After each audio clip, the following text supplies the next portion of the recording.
നാസ് exam 2024 Malayalam ചോദ്യപേപ്പറാണ് നൽകിയിട്ടുള്ളത്. കഥ വായിച്ച് താഴെ കൊടുത്ത ചോദ്യങ്ങളുടെ ഉത്തരം കണ്ടുപിടിക്കുക. നമ്മളൊരു പാരഗ്രാഫ് ആദ്യം തന്നിട്ടുണ്ടാവും. ആ പാരഗ്രാഫ് ഏറ്റവും ശ്രദ്ധയോടെ ഏറ്റവും കൃത്യമായിട്ട് വായിച്ചു നോക്കുക എന്നുള്ളതാണ് ആദ്യത്തെ കാര്യം ചെയ്യേണ്ടത്. അപ്പോൾ നമുക്ക് ഈ പാരഗ്രാഫ് ഒന്ന് വായിച്ചു നോക്കാം. എൻ്റെ മാതൃഭാഷ കണ്ടുപിടിക്കാമോ? ഒരിക്കൽ അക്ബർ ചക്രവർത്തിയുടെ സദസ്സിൽ ഒരു പണ്ഡിതൻ വന്നു. അദ്ദേഹത്തിന് 22 ഭാഷകൾ അറിയാമായിരുന്നു. ഈ ഭാഷകളിലെല്ലാം അനായാസം സംസാരിക്കുവാനും എഴുതുവാനും പണ്ഡിതന് കഴിയുമായിരുന്നു. എൻ്റെ മാതൃഭാഷ ഏതാണെന്ന് കണ്ടുപിടിക്കുവാൻ കഴിയുമോ? പണ്ഡിതൻ വെല്ലുവിളിച്ചു. അക്ബറിൻ്റെ സദസ്സിൽ ധാരാളം വിജ്ഞാനികൾ ഉണ്ടായിരുന്നു. അവർ പഠിച്ച പണി 18 പയറ്റിയിട്ടു. ആഗതൻ്റെ മാതൃഭാഷ ഏതാണെന്ന് കണ്ടെത്തുവാൻ കഴിഞ്ഞില്ല. പ്രഭോ, ഇദ്ദേഹത്തിൻ്റെ മാതൃഭാഷ ഏതാണെന്ന് ഞാൻ പറയാം. എനിക്ക് ഒരു ദിവസത്തെ സമയം തരണം, ബീർബൽ പറഞ്ഞു. ചക്രവർത്തി സമ്മതിച്ചു. അന്നു രാത്രി പണ്ഡിതൻ കിടന്നുറങ്ങിയിരുന്ന മുറിയിൽ ബീർബൽ നൂണ്ടുകയറി. ഉറക്കത്തിലായിരുന്ന പണ്ഡിതനെ ചൂരൽ കൊണ്ട് അച്ചാലും മുച്ചാലും തല്ലി. തിരുടൻ തിരുടൻ, ഓടിവാങ്കോ ഓടിവാങ്കോ, കാപ്പാത്തുങ്കോ കാപ്പാത്തുങ്കോ. പണ്ഡിതൻ അലറി വിളിച്ചത് മുഴുവൻ തമിഴിലായിരുന്നു. ബീർബൽ പണ്ഡിതനോട് മാപ്പ് പറഞ്ഞു. പക്ഷേ അദ്ദേഹത്തിൻ്റെ മാതൃഭാഷ തമിഴാണെന്ന് മനസ്സിലാക്കാൻ ബീർബലിന് പ്രയാസമുണ്ടായിരുന്നില്ല. എത്ര വലിയ ബഹുഭാഷാ പണ്ഡിതനാണെങ്കിലും ജീവിതത്തിൻ്റെ വൈകാരിക മുഹൂർത്തങ്ങളിൽ അറിയാതെ മാതൃഭാഷ പുറത്തു ചാടും. കാരണം മാതൃഭാഷ രക്തത്തിൽ അലിഞ്ഞു ചേർന്നതാണ്. ഒന്നാമത്തെ ചോദ്യം നോക്കാം. അക്ബർ ചക്രവർത്തിയുടെ സദസ്സിൽ വന്നത് എ സൈനികൻ, ബി മന്ത്രി, സി പണ്ഡിതൻ, ഡി കർഷകൻ. ആരാ മക്കളെ? യെസ്, പണ്ഡിതൻ. എന്ത് കണ്ടെത്താമോ എന്നാണ് പണ്ഡിതൻ വെല്ലുവിളിച്ചത്. രാജ്യം, മാതൃഭാഷ, ജോലി, പ്രായം. ഏതാണ്? മാതൃഭാഷ.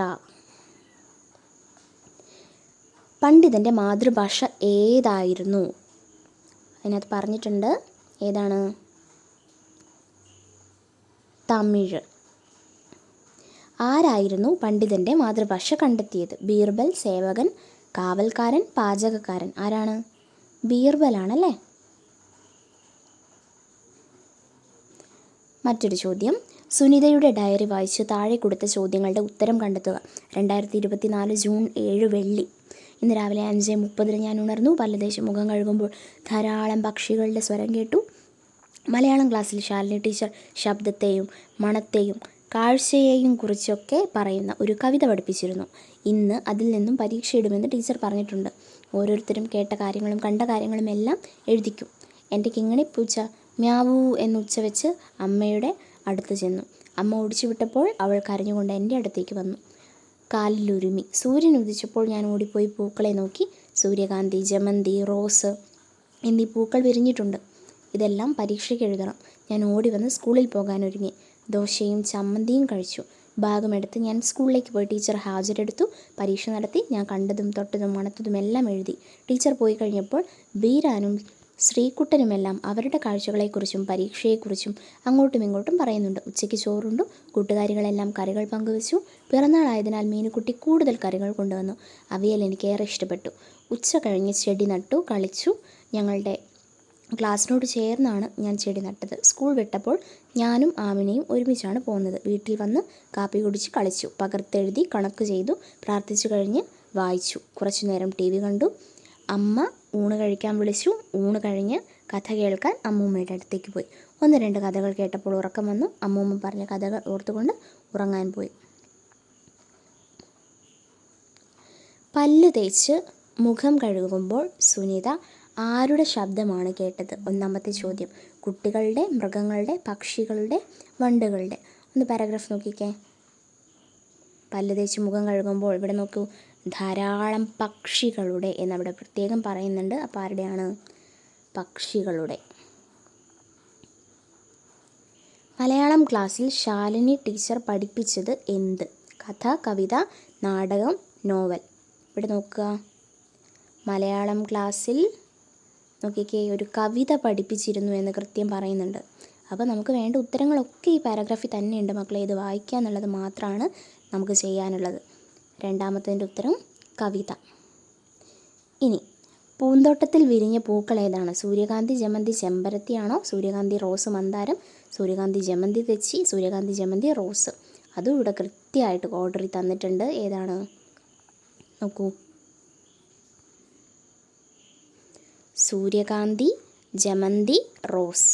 സൂര്യകാന്തി, ജമന്തി, റോസ്.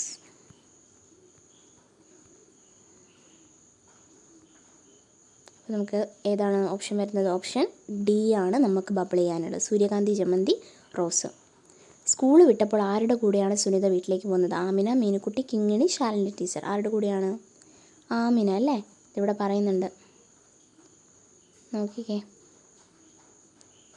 ഞാനും ആമിനയും ഒരുമിച്ചാണ് പോകുന്നത് എന്നൊരു വാക്കവിടെയുണ്ട്, വാക്യം അവിടെയുണ്ട്. ഞാനും ആമിനയും ഒരുമിച്ചാണ് പോകുന്നത്. അപ്പം ഉത്തരം ഓപ്ഷൻ എ ആമിന എന്ന് വരും. ഇനി സുനിതയ്ക്ക് കഥകൾ പറഞ്ഞു കൊടുത്തത് ആര്? അച്ഛൻ, അമ്മൂമ്മ, അമ്മ, സഹോദരൻ. ആരാണ്? അമ്മൂമ്മ അല്ലേ? യെസ്. ഇവിടെ പറയുന്നുണ്ട്, ഊണ് കഴിഞ്ഞ് കഥ കേൾക്കാൻ അമ്മൂമ്മയുടെ അടുത്തേക്ക് പോയി എന്നാണ് പറയുന്നത്. അവിടെ അമ്മ എന്നും പറയുന്നുണ്ട്, അപ്പോൾ കൺഫ്യൂഷൻ ആവരുത്. അമ്മ ഊണ് കഴിക്കാൻ വിളിച്ചു എന്നാണ് പറയുന്നത്. ഊണ് കഴിഞ്ഞ് കഥ കേൾക്കാൻ ആരുടെ അടുത്താണ് പോകുന്നത്? അമ്മൂമ്മയുടെ അടുത്ത്. ഓക്കെ. അപ്പം ഈ രീതിയിലാണ് മലയാളത്തിൽ ചോദ്യം വരിക. എളുപ്പത്തിലുള്ള ചോദ്യങ്ങളാണ്. കൂട്ടുകാർക്ക് എല്ലാവർക്കും ഓൾ ദി ബെസ്റ്റ്. നന്നായിട്ട് പരീക്ഷ എഴുതുക. നവംബർ 19 എക്സാം വരുന്നത്. Thank you.